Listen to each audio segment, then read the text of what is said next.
పిల్లల్లో కూడా మానసిక సమస్యలు ఉంటాయని అసలు అనుకోరండి. అంటే ఏ ఏజ్ పిల్లల్లో ఉంటాయి అంటారు? కొన్ని కామన్ ఇష్యూస్ ఏజ్ బట్టి చూస్తూ ఉంటాము. ఫర్ ఎగ్జాంపుల్ ఇప్పుడు 2 years నుంచి 6 years పిల్లల్లో మేము చాలా న్యూరో డెవలప్మెంటల్ ఇష్యూస్ చూస్తూ ఉంటాము. ఫర్ ఎగ్జాంపుల్ ఆటిజం కానీ, ADHD కానీ, స్పీచ్ డిలే, ఇలాంటి ఇష్యూస్ మేము యూజువలీ చిన్నపిల్లలు, చాలా చిన్న పిల్లలు 2 years 3 years ఏజ్ పిల్లల్లో చూస్తూ ఉంటామండి. అండ్ ఇంకా కొంచెం పెద్ద పిల్లల్లో ఫర్ ఎగ్జాంపుల్ 6 to 12 years పిల్లల్లో కామన్గా స్టడీస్ విషయంలో అకాడమిక్ ఇష్యూస్లో for example reading issues, writing issues, ఎందుకంటే అప్పుడే స్కూల్ స్టార్ట్ అవుతూ ఉంటుంది.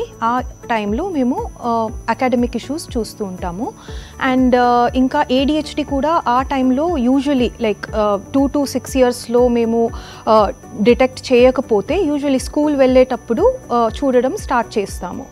అండ్ ఇంకా కొంచెం పెద్ద పిల్లల్లో for example teenage years 13 years నుంచి 18 years వరకు చాలా ఎమోషనల్ ఇష్యూస్ చూస్తాము. ఫర్ ఎగ్జాంపుల్ యాంగ్జైటీ, డిప్రెషన్, ఇవి చాలా common.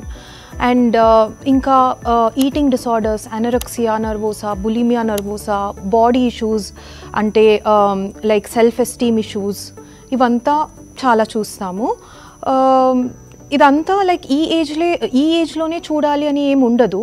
But these are some of the common issues that we see in these age groups.